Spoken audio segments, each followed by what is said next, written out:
que es ética en investigación. Es algo rapidito. Vamos a empezar.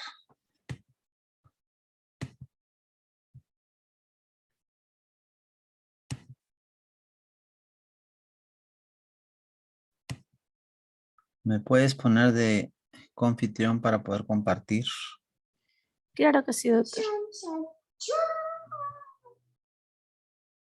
Listo, ya está. Gracias.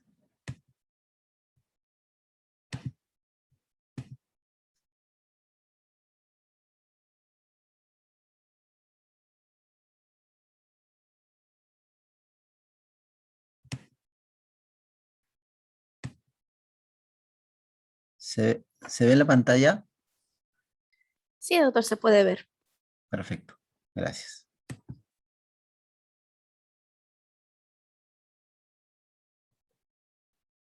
Entonces vamos a iniciar. Una de las cosas, buenas tardes con todos, nuevamente. Una de las cosas que nosotros tenemos que entender cuando estemos haciendo una investigación, un proyecto de investigación o algo relacionado a la investigación como nuestra tesis, es que debemos tener en cuenta algunos principios éticos. Para entender estos principios éticos tenemos que remontarnos a la historia, ver lo que pasó, y eso es lo que vamos a ver rápidamente. Pero algo importante antes de iniciar la presentación es lo siguiente. Si no entendamos que los principios éticos son solamente un requisito para que nuestro proyecto o nuestro trabajo pueda ser aprobado por un comité de ética. Los principios éticos tienen que ver con lo que realmente entendemos, qué estamos haciendo con nuestro trabajo de investigación, ¿no? O sea, la utilidad que puede tener, el beneficio que puede tener, el no hacer daño a los sujetos de investigación, a las personas de investigación, etcétera, ¿no? Y no solamente llenar formalmente un consentimiento informado o por formalidad, simplemente escribir frases ya de modelo, ¿no? Que estén en un modelo y que prácticamente se repita una y otra vez y muchas veces uno no entienda lo que realmente está escribiendo o poniendo en la cuestión de los principios éticos. Entonces, iniciamos. Lo de los principios éticos se remonta a los escándalos que hubieron en investigación. Más o menos en el año de 1900, en las décadas de los 30 del siglo pasado, en Tuskegee se estudió más o menos en el año de 1932 hasta el 72, son 40 años, donde en Tuskegee, Alabama, se estudió un grupo de afroamericanos inoculándolos con la bacteria que produce la sífilis y sin darle tratamiento, a pesar de que en esos tiempos ya existía la penicilina. Entonces, engañándoles, muchas veces diciéndoles que sí recibían tratamiento cuando le extraían líquido por la médula espinal, ¿no? Entonces, eso fue, empezó desde 1932 y duró mucho, mucho tiempo para supuestamente ver la evolución natural de la enfermedad. Posterior a eso, eso pasó en Estados Unidos, investigadores estadounidenses. Posteriormente, más o menos alrededor de 1942 al 46, los experimentos nazis, ¿no? Entonces, los nazis no fueron los primeros en cometer muchas faltas éticas. Se dan cuenta que empezaron en Estados Unidos.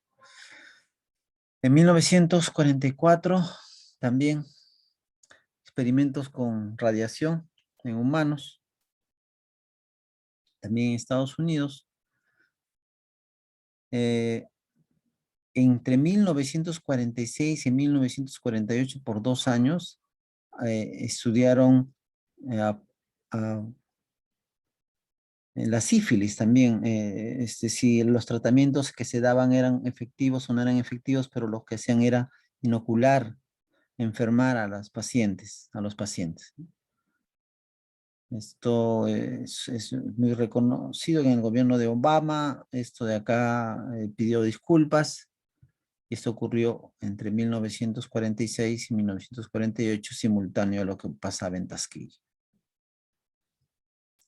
Posterior a esto, a la Segunda Guerra Mundial, nace el Código de Nuremberg en 1947, pero en base a los problemas que hubieron con la experimentación nazi.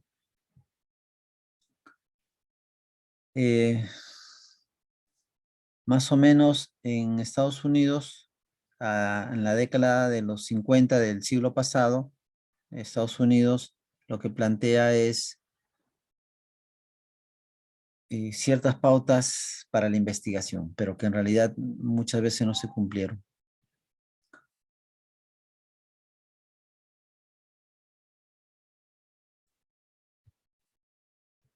Siguiendo la línea del tiempo, tenemos nosotros que más o menos en realidad dicen que fue desde el año de 1950 al 70, en un colegio donde habían niños con habilidades diferentes, se les inoculó virus de la hepatitis, el virus de la hepatitis, para poder probar inmunoglobulinas y ver también cómo era la enfermedad, ¿no? Eso pasó en un colegio para niños con habilidades especiales y que básicamente en sí está escrito que fue de 1963 a 66, pero en realidad dicen que fue de antes incluso, ¿no? De 1950 hasta 70, pero esto es como está documentado. Eh, Eso también pasó en Nueva York, una escuela de Nueva York en Estados Unidos, donde ahí los médicos se justificaban, decían de que de todas maneras en ese colegio habían muchos niños con hepatitis y que igual los que llegaban se iban a contagiar, entonces qué mejor que se contagien en un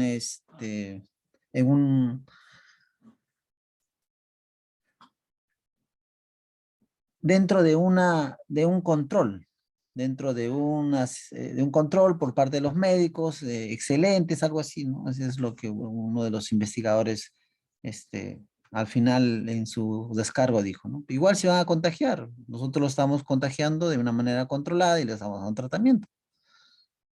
Bueno, yo creo que a esta edad, en estos tiempos, ese tipo de respuesta no es la más valedera, ¿no? También en un hospital judío, donde trataban enfermedades crónicas, se les empezó a inyectar células cancerígenas a los pacientes, ¿no? Es un hospital judío. Eh, Después de los estudios de este colegio de Wilbrock, sale la Declaración de Helsinki de 1964. Recién se conocen en 1972 todo lo que pasó con los estudios de Tuskegee y luego del cual se genera el reporte Belmont, que es lo que nosotros conocemos y manejamos más y vamos a ver más a detalle a continuación. Entonces, el código de Nuremberg es uno de los primeros códigos que tiene que ver con experimentación de humanos y que fue como resultado de los juicios de Nuremberg a los médicos nazis, y donde básicamente dice lo siguiente, ¿no? La libertad de las personas mentalmente competentes para decidir participar en una investigación. Entonces se necesita que las personas estén mentalmente competentes para decidir participar en una investigación. Entonces, el consentimiento voluntario del sujeto es absolutamente esencial, ¿no? Ese es uno de sus principios.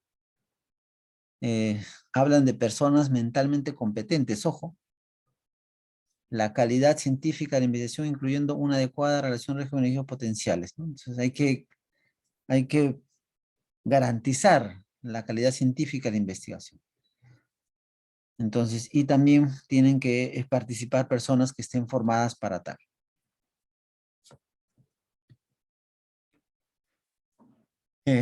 Lo que les decía, hay tres proyectos que básicamente, o tres investigaciones eh, muy representativas en todo esto de la evolución de la ética.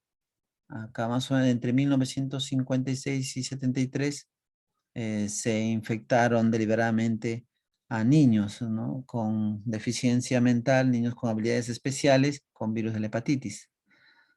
Acá en 1963 en un hospital judío que veía pacientes judíos, a pacientes ancianos, se les insertó células cancerosas.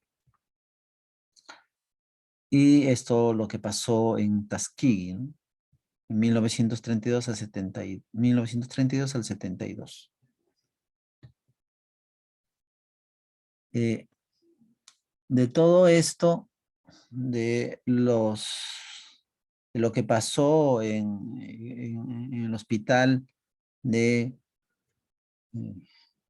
en el colegio de los niños por el virus de la hepatitis, sale más o menos a raíz de eso una declaración, la declaración de Helsinki, 1964, entonces donde menciona que el diseño científico y experiencias previas debe hacerse primero en no humanos, sino en otros seres biológicos, en este caso en animales. Entonces, hay que ver el principio de proporcionalidad entre riesgos predecibles y beneficios posibles, ¿no? Entonces, lo que se llama acá sopesar el riesgo y beneficio. Otra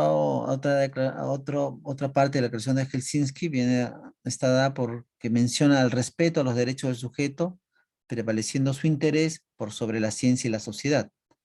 Si ustedes se dan cuenta, esto más o menos reacciona a lo que pasó en esa escuela de Nueva York. Y el consentimiento informado y el respeto por la libertad del individuo. Entonces, eso es básicamente, en resumen, lo que nos dice la declaración de Helsinki. Entonces, la declaración de Helsinki es una declaración de la Asociación Médica Mundial que tiene un conjunto de principios éticos sobre investigación en seres humanos y está orientada a reforzar la participación voluntaria.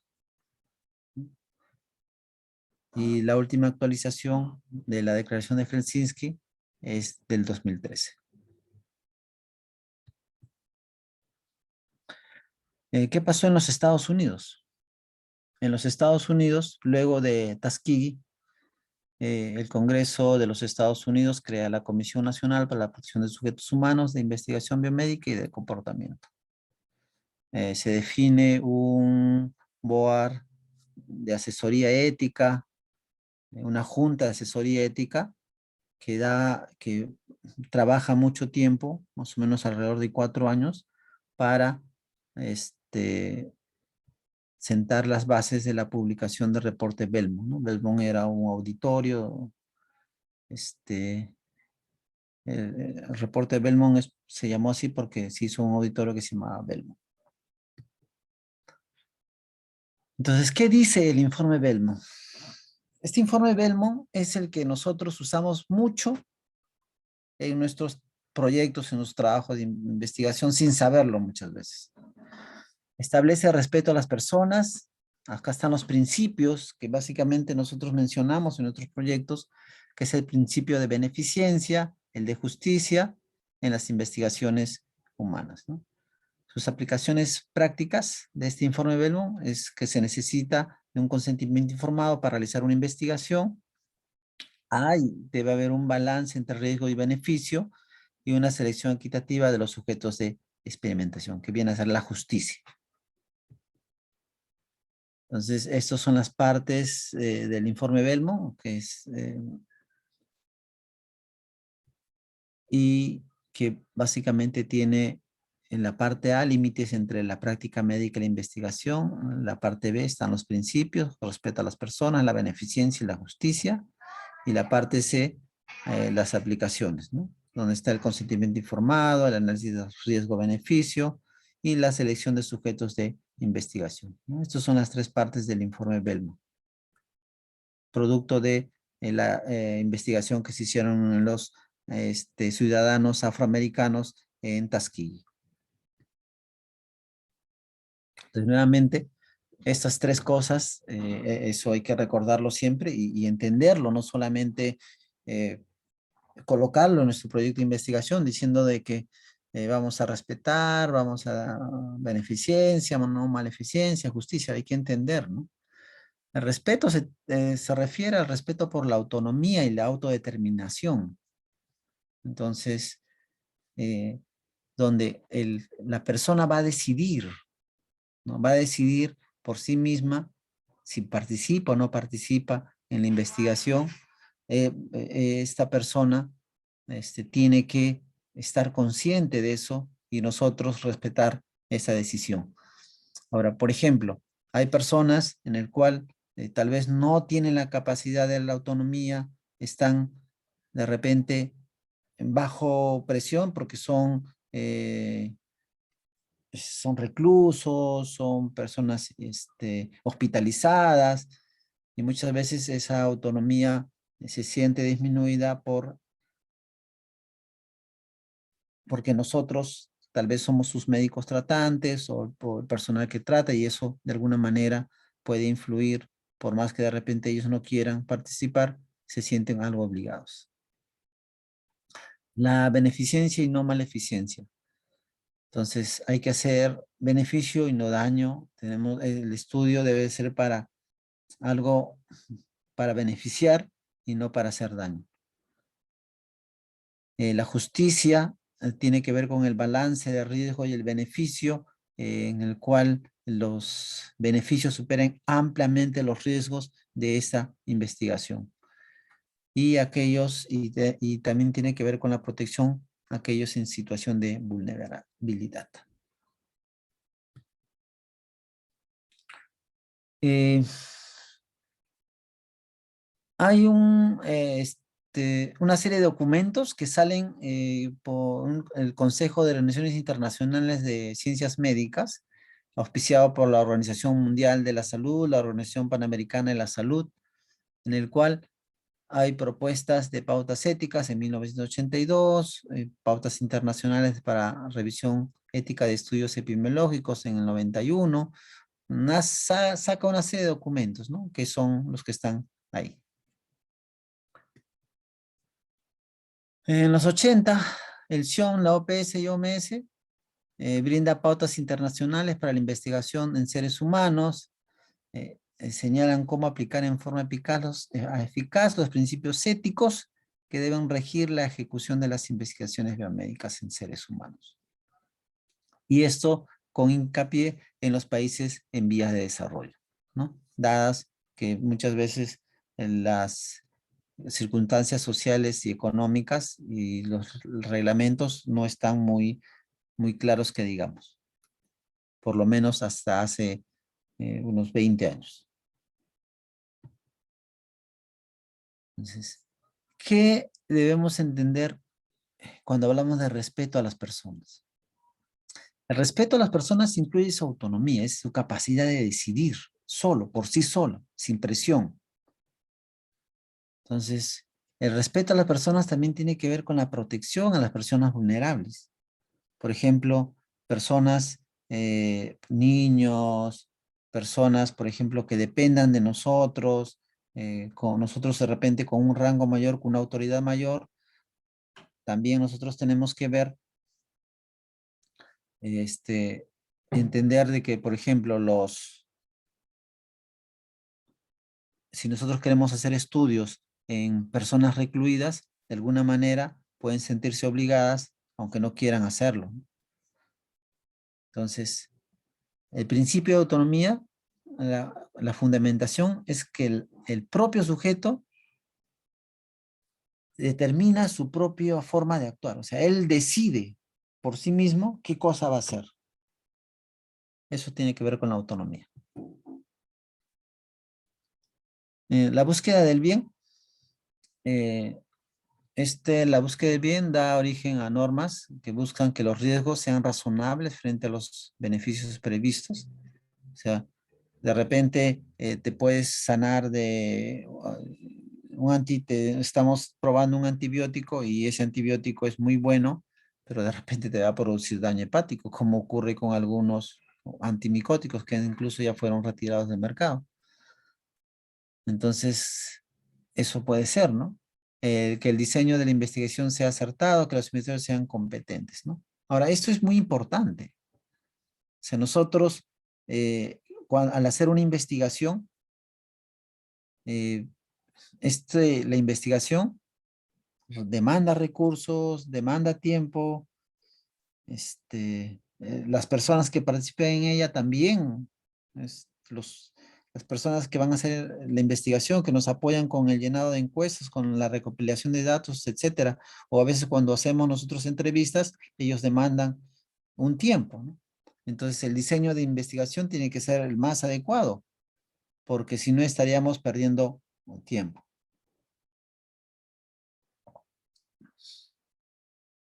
Ahora, que los investigadores sean competentes. Yo, por ejemplo, que soy médico, que soy ginecólogo, difícilmente voy a poder liderar un estudio, por ejemplo, que tenga que ver con salud mental. Entonces, para eso de repente yo puedo buscar personas que trabajan con salud mental y esos son los psicólogos, los psiquiatras, que trabajan día a día y saben mejor que uno. Uno puede tener un cierto conocimiento, puede leer, empaparse, pero lamentablemente no hace el día a día ese tipo de no se desenvuelve permanentemente en ese campo y no podríamos nosotros dar las mejores opiniones ni tampoco vertir las mejores conclusiones en un trabajo en el cual nosotros no somos competentes. Entonces, eso es muy importante y eso también lo ve el comité de ética. Entonces, el comité de ética ve si las personas involucradas en el estudio son competentes para hacer este tipo de investigación. Entonces, cuando a veces se presentan al comité de ética, recuerdan que la investigación no es que yo sé todo, ¿no? Entonces yo tengo que tener de repente como co-investigadores a personas que sí pueden desarrollar y pueden apoyar en la investigación.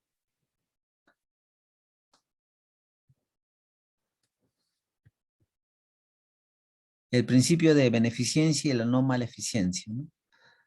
Eh, Nosotros debemos no hacer daño. O sea, una de las cosas al momento de hacer la investigación es no hacer daño.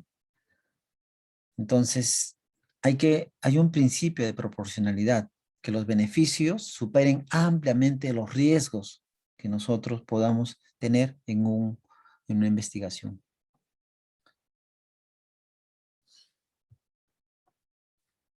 El consentimiento y la competencia.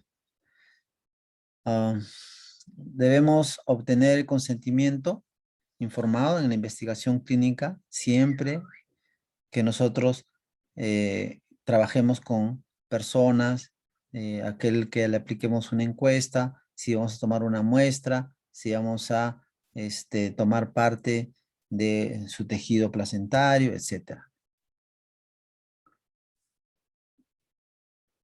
¿Qué pasa si, por ejemplo, una persona no es competente mentalmente, ¿no?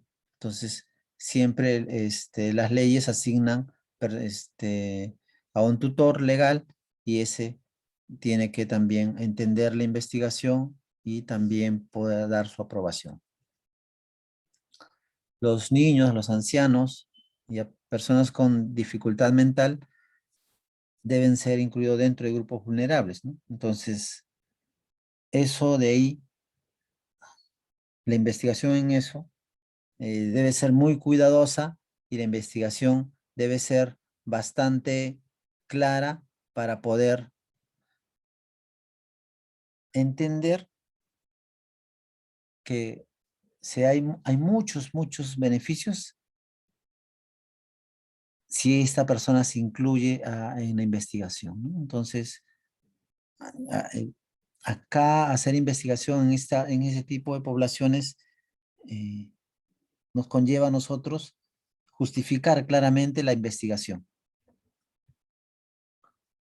El principio de justicia en ética básicamente se refiere a que cada una de las personas que participan en la investigación tienen las mismas oportunidades de poder participar en ella, ¿no? O sea, los sujetos de investigación o las personas, la población diana, la población objetivo, si nosotros extraemos una muestra, significa que nosotros estamos dando la misma oportunidad a cada una de las personas de poder ingresar en el estudio y beneficiarse de repente de algún medicamento o de alguna intervención.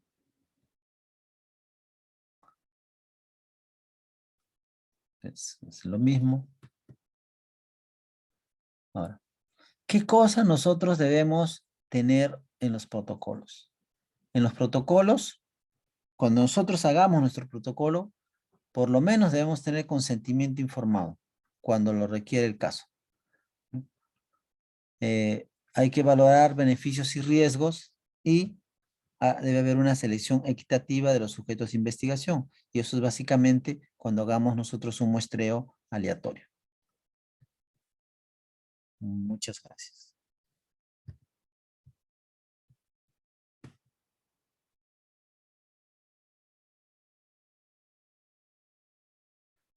¿Tienen alguna pregunta?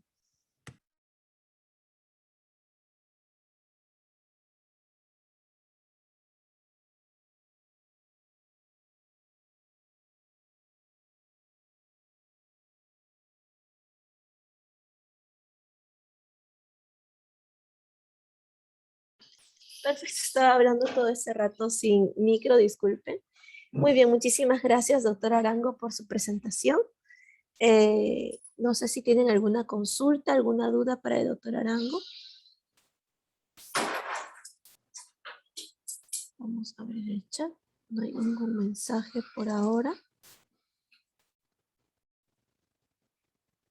Muy bien, entonces si no hay ninguna consulta, agradecemos nuevamente la ponencia del doctor Arango. Vamos a colocar esto al